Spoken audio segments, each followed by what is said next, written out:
Well, good morning, everyone. Here with David Rickman. David, you good today, my brother? Yeah, doing good. Awesome. Man, I just want to say this. It's been a real joy for me. I know as well you've said the same. And to walk down this road of 7 weeks. Mm-hmm. And, bro, it's a real labor to labor in the scriptures and then to labor in giving that instruction to others. Yeah. But it's worthy, Yeah. Yeah. It's been such a gift to have just the back and forth together, and then also just the community of people gathering and in the scriptures, and I mean, like, questions and things that people are have brought up just, as they process and working through. I mean, like, so many things that's just, I think it's deepening our confidence in God and trusting Him moving forward. It's been super edifying for me all throughout. So,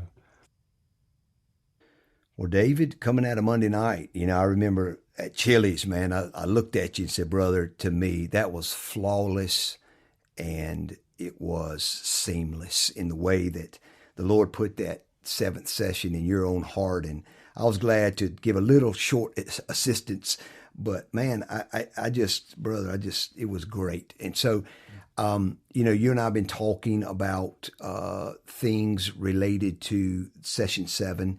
And, we begin talking through, here's a couple things probably ought to be highlighted just to make sure to keep the big chunks, of what's going on before us.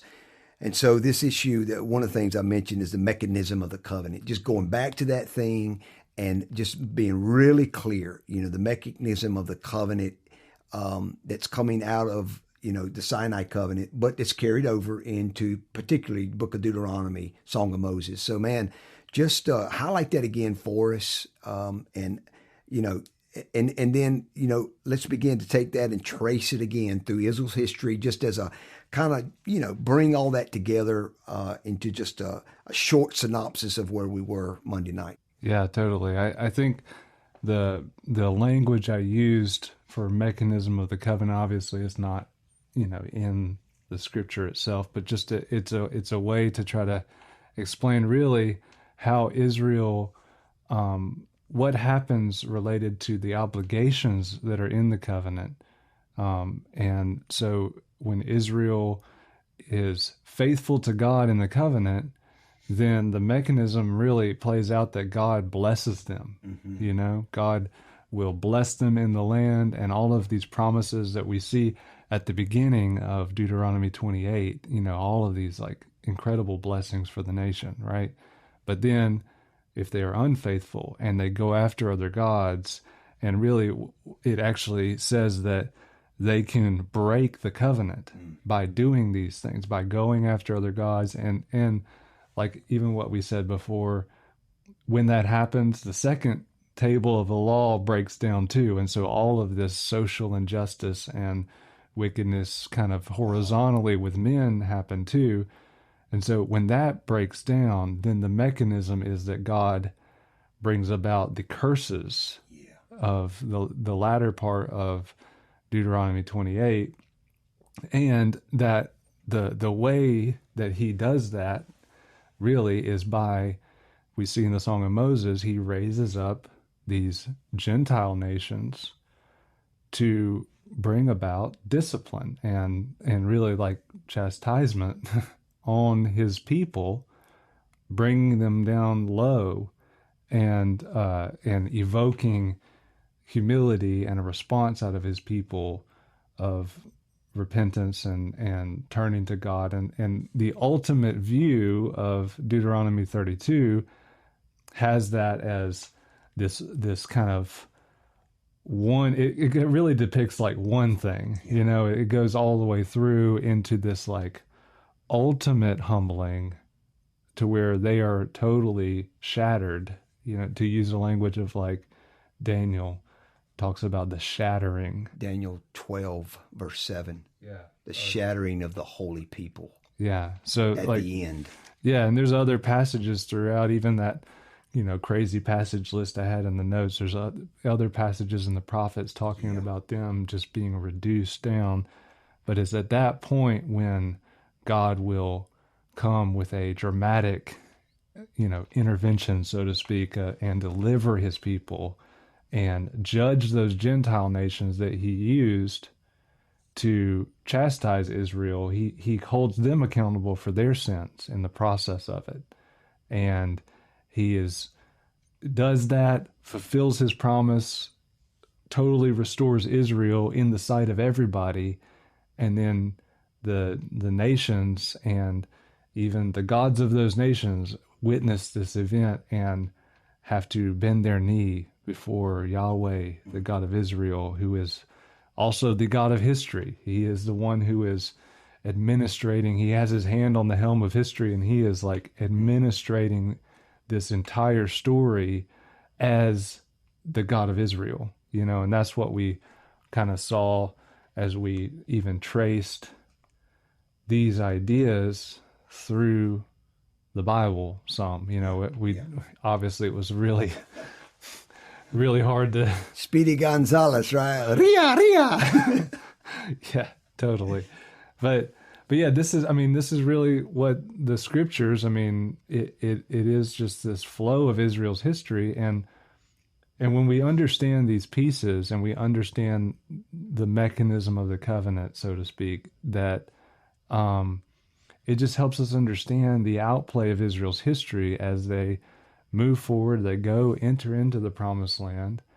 They're faithful to God. God delivers them from their enemies, like he's blessing them. He's giving them the land of the Canaanites, even with stretching back to things into Genesis. And, they start to stray. They start to go after other gods, and they start to look for, their blessing in other ways than what God has set forth. And so he punishes them. He brings about the discipline, or he, like some of the big things, the big pieces in Israel's history are the two big exiles, the exile of the northern kingdom to Assyria. The northern kingdom, like we said in the survey, they reject God, the place that God has chosen.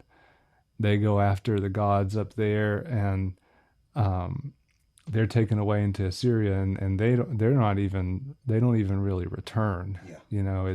It's just a total going away, so to speak, and there's not this return of the dedicated 10 tribes or whatever, but there's kind of a mix of these tribes and other peoples that come back into the land, and that becomes eventually like the territory of Samaria that we see in the first century and stuff.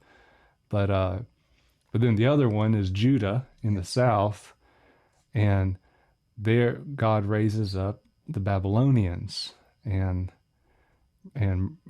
Babylonian armies come in, surround Jerusalem, destroy the city, the temple, and they carry off the people into exile, right? And so these are examples of the mechanism playing out, where God raises up these nations to bring about his judgment on his people, just like he said he would in Moses, Yes. And even the prophets are interpreting history, leading up to these events on the basis of the covenant. They're using the framework of the covenant to understand what's happening currently in their days, and they're just living life forward, living life in a faith-filled, hope-filled in these promises that God is going to ultimately deliver the nation. And they're not like stepping out and doing this whole thing of like, you can't step out of your own experience and say, well, these promises are, some of these promises were fulfilled here partially, and then maybe the rest of them were fulfilled in the future, whatever. We kind of do that when we look at history. We look backwards, But these guys are living forward, and they're just prophesying about what's to come And a lot of what's to come is still yet to come. It's still, these oracles are driving to an ultimate day when God will fulfill these promises, you know?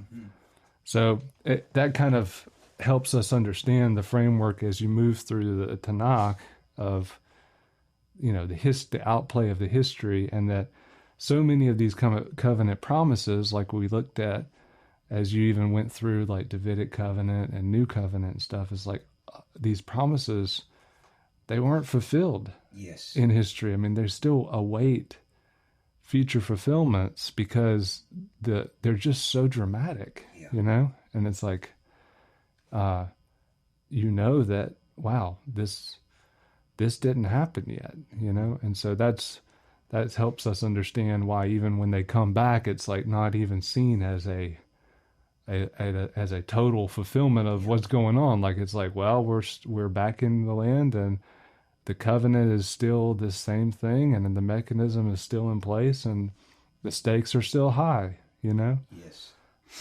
It just hits me again, David, that the land covenant with Abraham, future, never been fulfilled, you know, them in their land never to be uprooted again. So we're, of course, waiting for that. A man sitting on David's throne that we recognize from like Luke 1, that it is indeed this one that's been born of Mary, that he would sit on that throne. Well, he was crucified, where he was resurrected, ascended back to heaven, but he's not sitting on that throne, you know, in the land promised Abraham. And then the fact that the nation of Israel, you know, as a nation, they have to receive that new covenant and be restored in that land with Messiah on that throne in Jerusalem. So that itself just, you know, really helps us maintain the Jewish narrative that the covenants are unfulfilled and God is true to his word. And so that, you know, that helps continue to keep the framework before us, you know. And as we think through that, we were chatting earlier today about Nehemiah chapter 9. You know, it's just like, man, here's that whole thing playing out in a passage again. Here it is. And it helped us, you know, look at that passage and begin moving toward, man, even back in the land.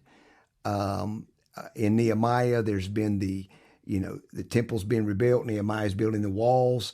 But it's like, man, where is our hope? Where is our restoration? You know, and they're beginning to grapple with questions. But, man, take us into a little bit in this Nehemiah chapter 9, and let's look at that. Yeah, this is, I mean, the exiles returned, and they're, like, praying to the Lord. And so if you look at Nehemiah 9, this is a long chapter, verse 6 through all the way through the end of the chapter, 5 and 6, beginning there. But he starts praising God. He says, "You alone are Yahweh. You've made the heavens, the heaven of heavens with all their hosts, the earth, that's all that's on it, the seas. You give life to all them. The heavenly host bows down before you. You are the Lord God who chose Abram. You brought him out from Ur of the Chaldees, gave him the name Abraham." So he's recounting the history. I mean, you found his heart faithful before you and made a covenant with him to give him the land of the Canaanite, the Hittite, the Amorite, the Perizzite, the Jebusite, the Girgashite, to give it to his descendants.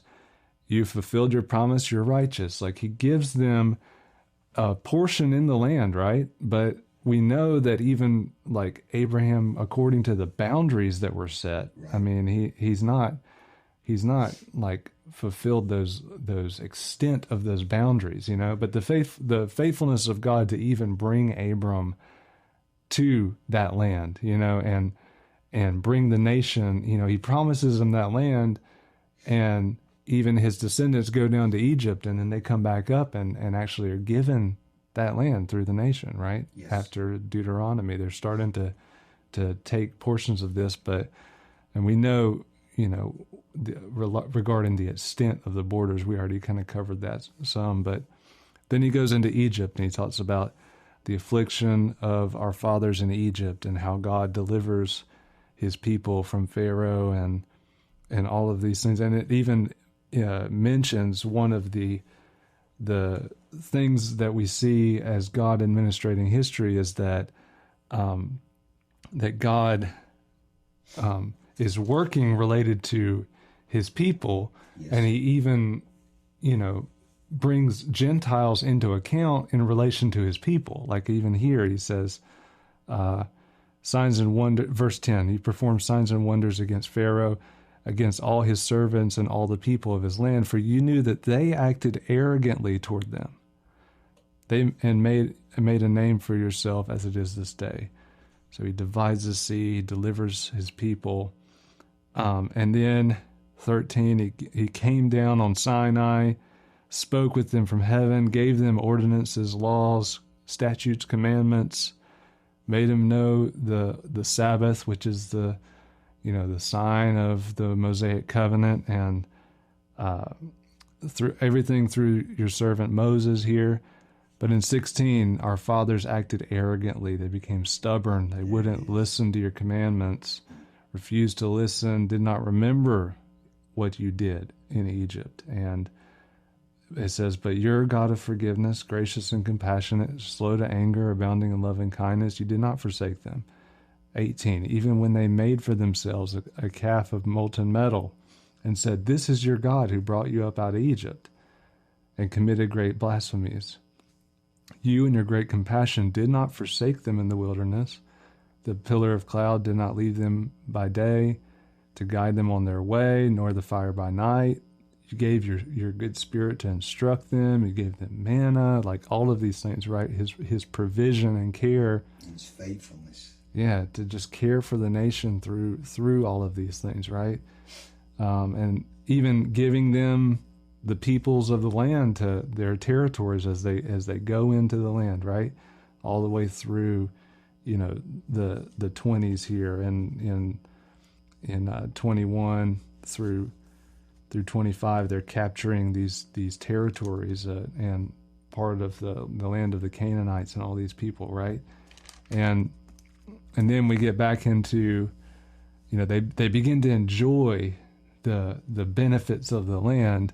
And then in 26, they became disobedient, rebelled against you, and cast your law behind their backs. They killed your prophets, the guys who were calling them to the covenant, to cling to God. They killed them, so that these prophets are prophesying so they may return to him, and they're committing blasphemies. Therefore, you delivered them into the hand of their oppressors who oppressed them. But when they cried to you in the time of their distress, you heard from heaven, and according to your great compassion, you gave them deliverers and delivered them from the hand of their oppressors. But as soon as they had rest, they did evil again. So it's just like this cycle back and forth. He's just recounting the framework of what happens with the nation. So God abandons them in verse 28. God abandons them to the hand of their enemies, so they ruled over them. They cry out again, yet he rescues them. And over and over here, this just kind of like a continued repetition of what's going on. And he says, you bore with them for many years, admonished them with your spirit through your prophets, but they would not give ear. And so therefore you gave them into the hand of the peoples of the lands. And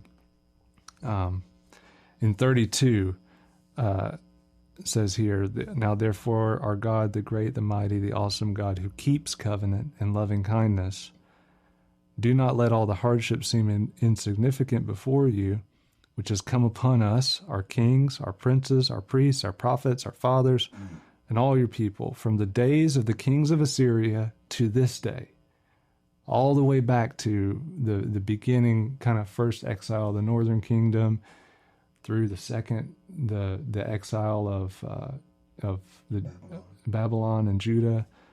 And he says, you are just in all that has come upon us, for you have dealt faithfully, but we acted wickedly. Our kings, our leaders, our priests, our fathers have not kept your law or paid attention to your commandments and your admonitions with which you admonished them. But they, in their own kingdom, with your great goodness, which you gave them, with the broad and rich land you set before them, they didn't serve you or turn from their evil deeds. Behold, we are slaves today, and as to the land which you gave our fathers to eat of its fruit and its bounty, we are slaves in it. So they're back in the land, but they're slaves in their own land. Wow. And it says here, its abundance produce is for the kings, not for us. We can't enjoy it. Whom you've set over us because of our sins.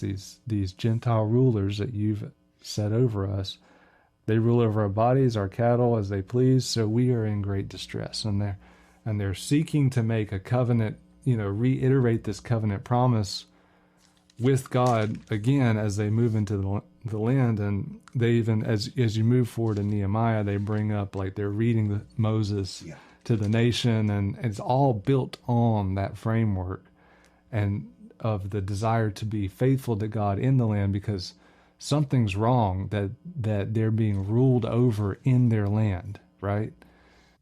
Wow, man. The mechanism of the covenant is playing out again and again and again. Mm-hmm. But the promises of restoration is what they're grappling with, because that which was promised is not in our midst. We're back in the land. Mm-hmm. We have our walls back up. We have the temple established again, and yet that which you've promised is unfulfilled. Yeah. It's long-awaited hope is not in our midst. And what do you do with that? Right. Right, yeah, and that's, like what we brought up in the session, these grappling with these promises, it really drives a lot of the questions that a lot of people are asking. Yes.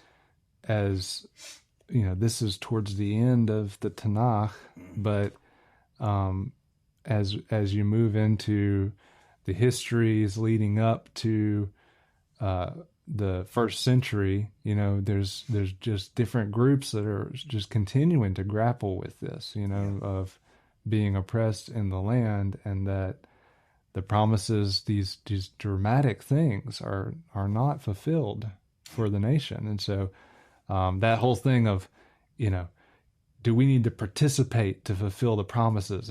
Does something depend on us besides just being, obviously, according to the covenant, they need to be obedient to God, right? But is there something that is dependent on us for God to fulfill them?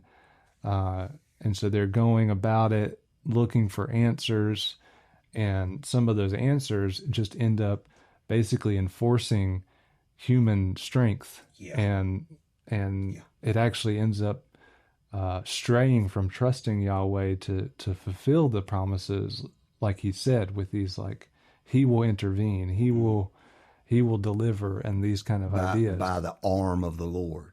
Yeah. Not the strength or the arm of man, right? Yeah, totally. This helped me so much when I understood the grappling of these questions, why these, quote, religious sects, in the New Testament are rising up, because they're trying to produce that restoration. And let me find my way. Let us try to enter into some human participation through, as we discussed, Pharisees or the Sadducees or the Essenes.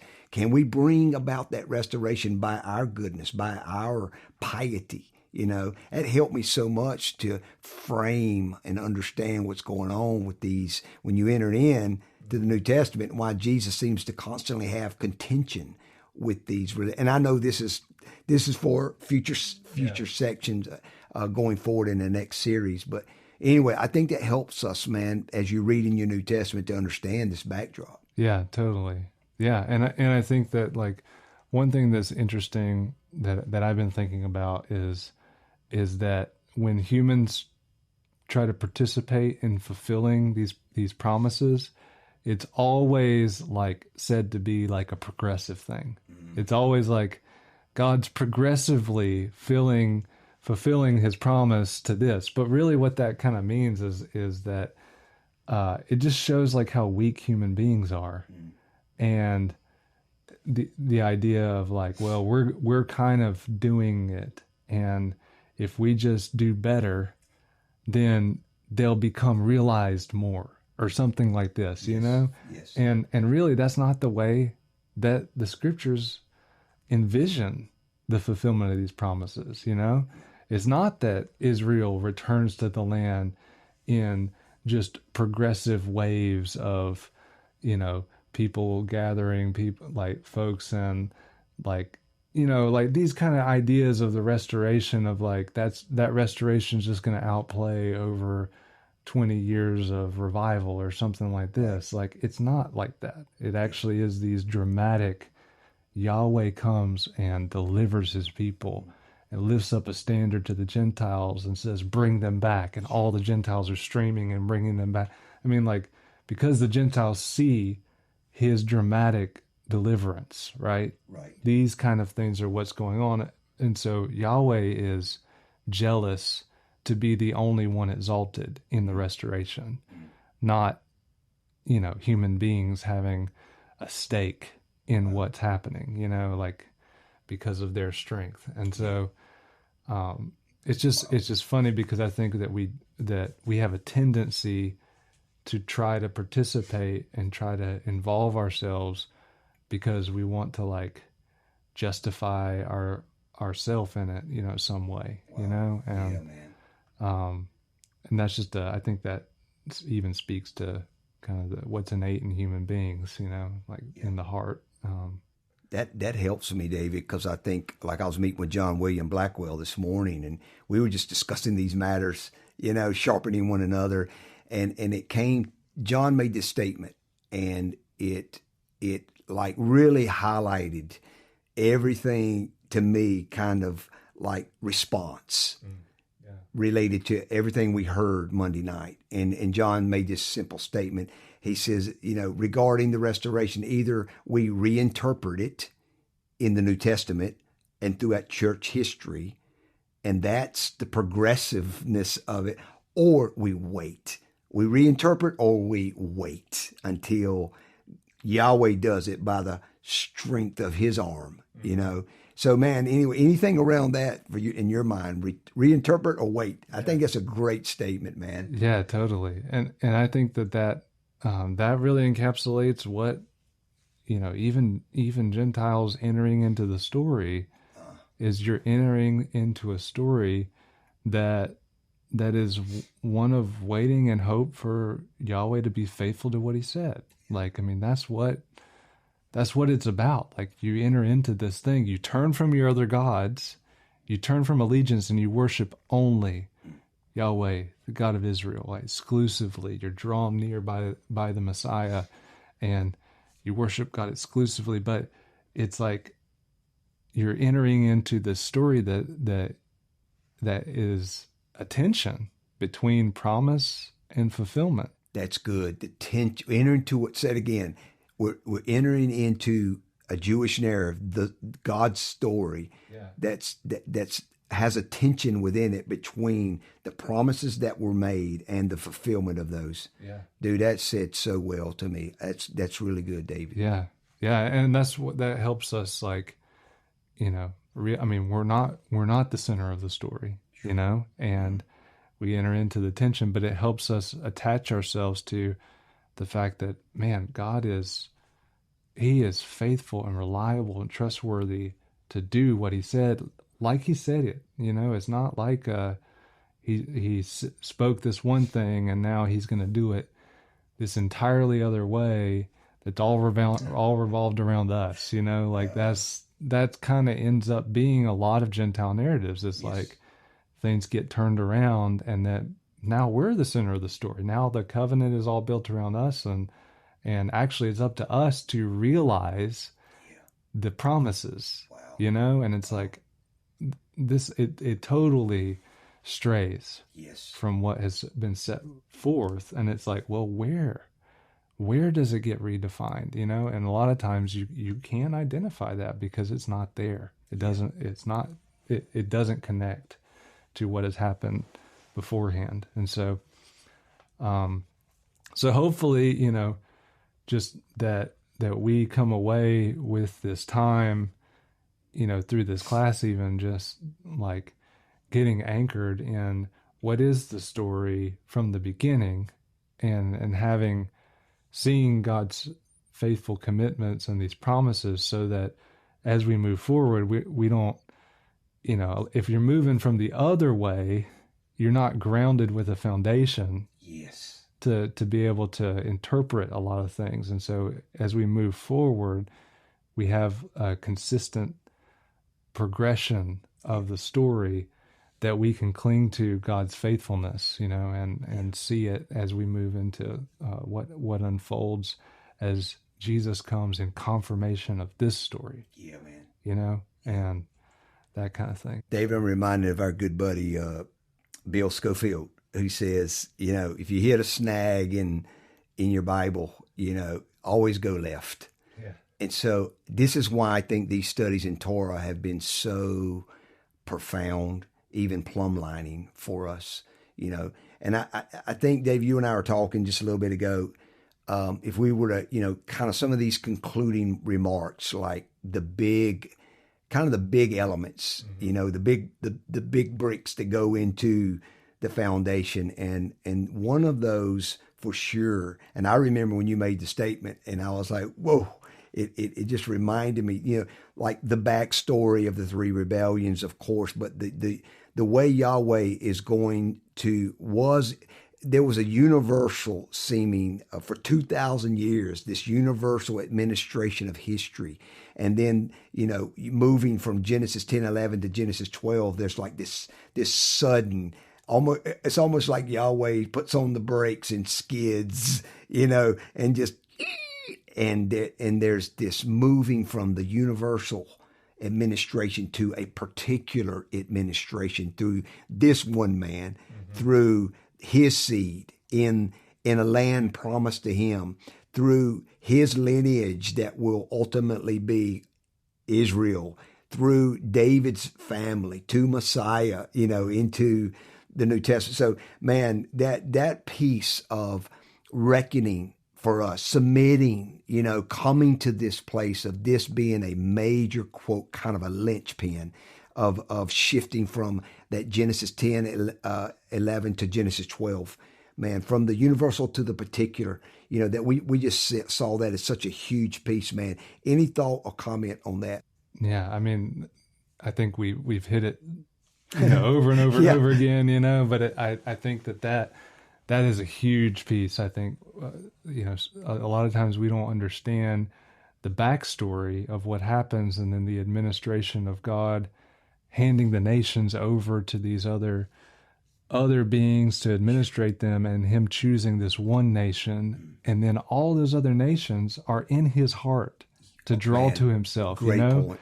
And he's saying, you know what, I am going to bless those nations through Abraham, and I'm going to draw those nations through. But this, again, you kind of have that a mechanism there for the nations, not a mechanism of the covenant like what we talked about for Israel, but a mechanism kind of there is that the nations have to humble themselves to God's choice, and they have to humble themselves to the fact that God chose Abraham, he chose this nation, and he identifies himself as the God of this nation. Wow. And so they have to turn from their gods, humble themselves as not being the center of the story, and cling to this God in the midst of an age where, all the nations are going after their own gods, and it makes Gentiles turning to Israel's God actually a really weird deal, because it's like, it's like Israel's like, well, this is our God. What are you doing here? And then all the Gentiles are like, you're turning from your ancestral gods, and that's like treason. So what do you like? It creates these identities, and we'll see more of that later as we move into the New Testament. But that kind of is the framework for what's going on, and God has the intention of dealing with the universal through this particular. And David, this phrase comes to my mind. We must come to Yahweh on his terms, not our terms. That's really, to me, is like, that's what's going on here. And man, it requires incredible humility, submission, and obedience to his way. But man, there's where the blessing is. So, well, man, the other kind of linchpin we've recognized as well, David, is that the Sinai covenant, and at Sinai, some would call it the Mosaic covenant, but that which happened in Exodus 19:20 and was reiterated, established at Sinai, reiterated by the Jordan River after 40 years of wandering. And it was a reiteration with that next generation because they're getting ready to go into the land. Even in that, I just see the goodness of God and his faithfulness, that he'd reiterate his covenant again because he wants them. He's for Israel. He's for his people. He wants them to obey, but he also knows that he must put, blessings for obedience and curses for disobedience. But the fact that he reiterates it after 40 years with the next generation through Moses, passing the baton to Joshua, getting ready to go into the land. But this framework of the mechanism of the covenant, from Sinai, reiterated by the Jordan River, and just this thought that God, God controls and he administrates history throughout the entire Bible, even currently, unto this future restoration that's coming based on the covenant. Yeah, absolutely, and it flows throughout the whole Scripture, and we saw just as in our simple survey of it, but really, I mean, this is a Jewish book. Yeah. This whole book is about Israel and the unfolding of their history because of that first choice, right? Mm-hmm. Because of the Genesis 12, then moving forward at the nation, and this administration is happening on the covenant. So the prophets are building on the covenant.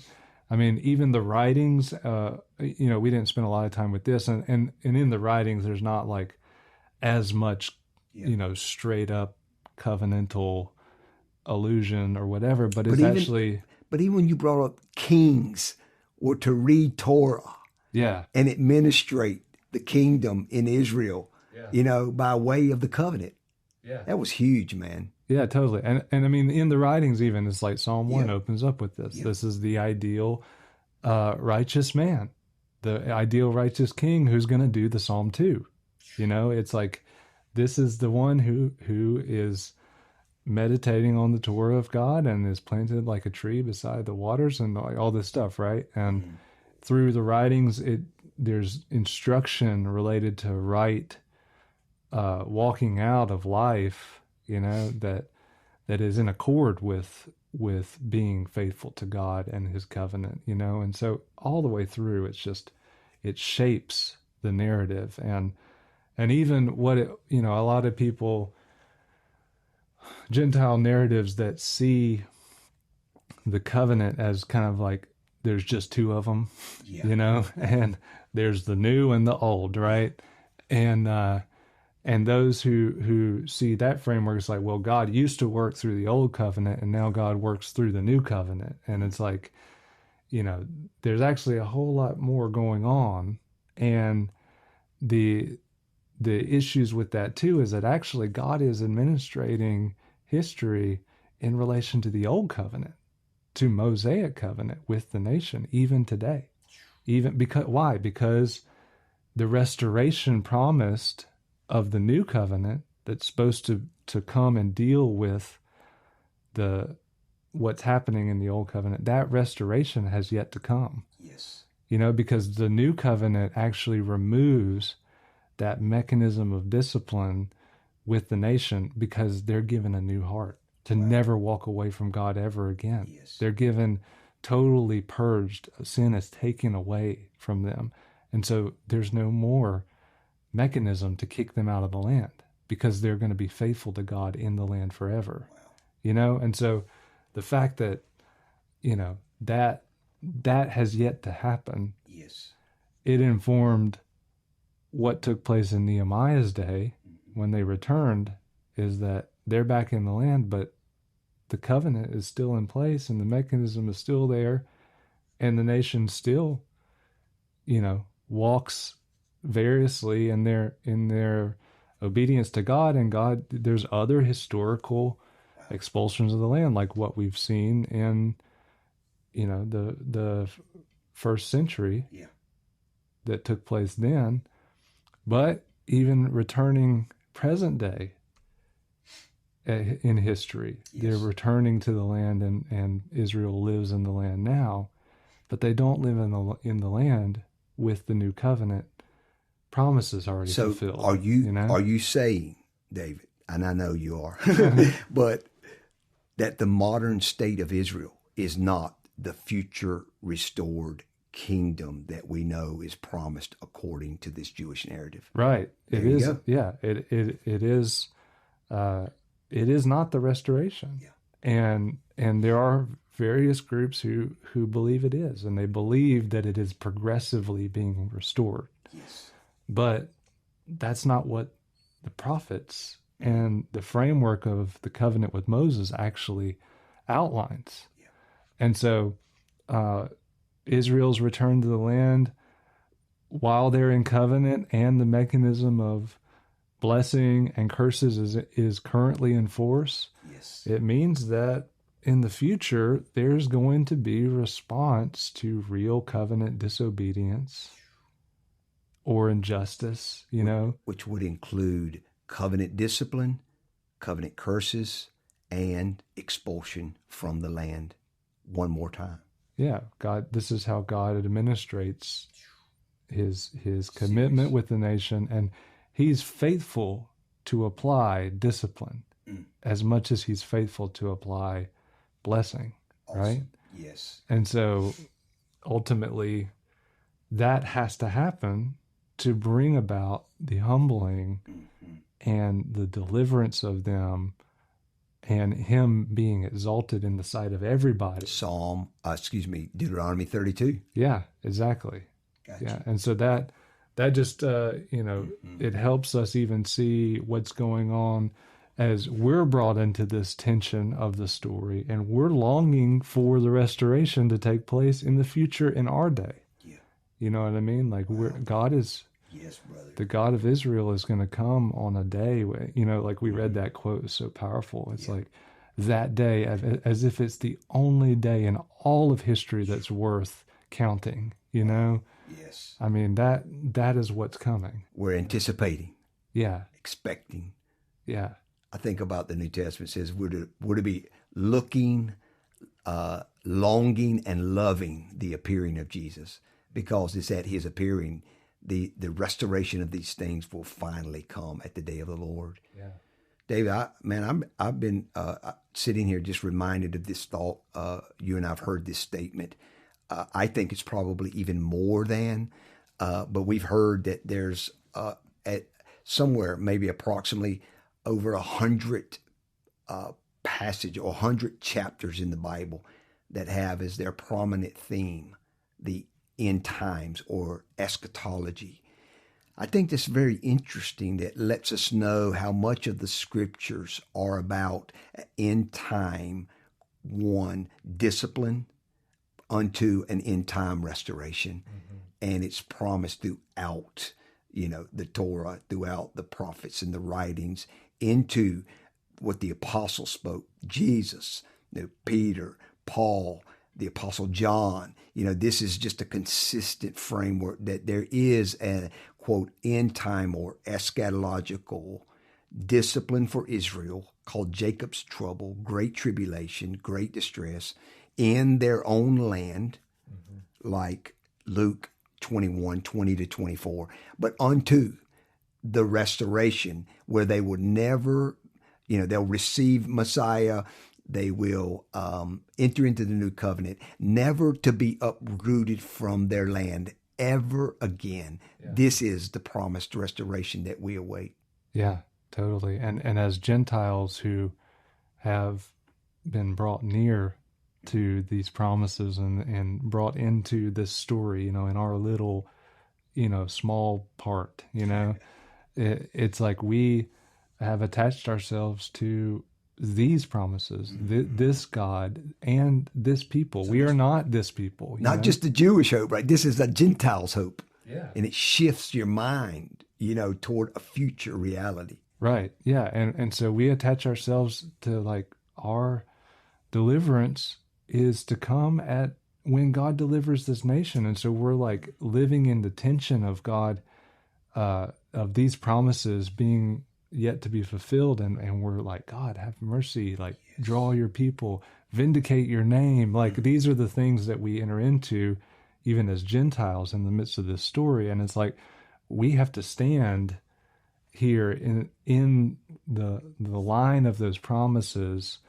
And like, I mean, God is raising up, I believe he's raising up Gentiles to even give witness to Israel for, like the prophets calling them to the covenant, even just, not in the same, level as what we see in the scriptures, obviously, but it's like just a testimony of the fact that God has had mercy on Gentiles, and he's taking from among the nations people for his name alongside of his nation.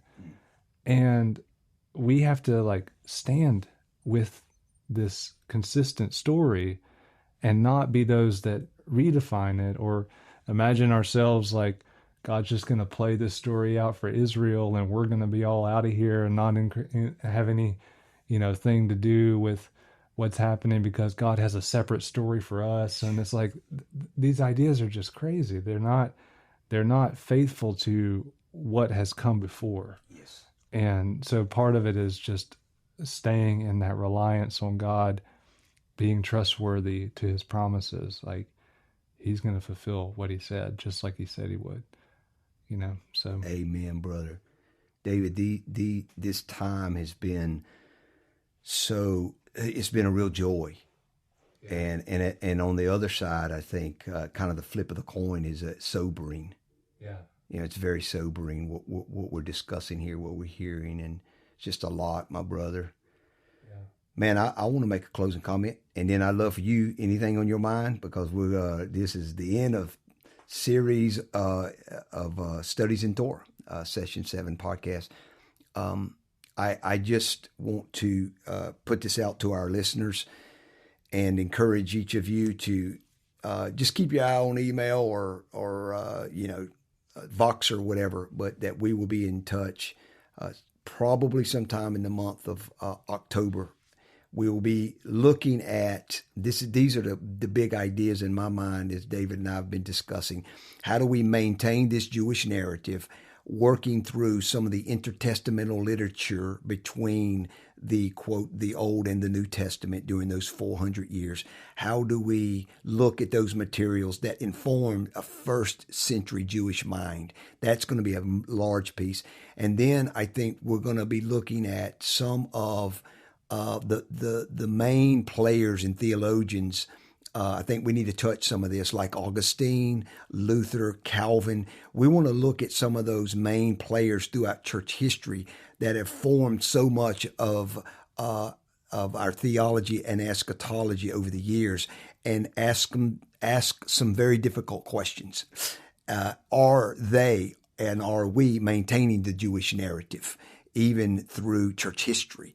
So we want to maintain the Jewish narrative in the first century, coming out of understanding what's going on between the Old and New Testament. And then we want to maintain a Jewish narrative throughout church history as we move toward the end of the age. So this is some of the things David and I are going to attempt to grapple with and be studying toward as we move toward October. We'll keep you guys posted. But it's been a blast, and we're very thankful for you guys as a community, that we can walk together and, as best as possible, help be a light of these things among you guys. So we love you. Bless you.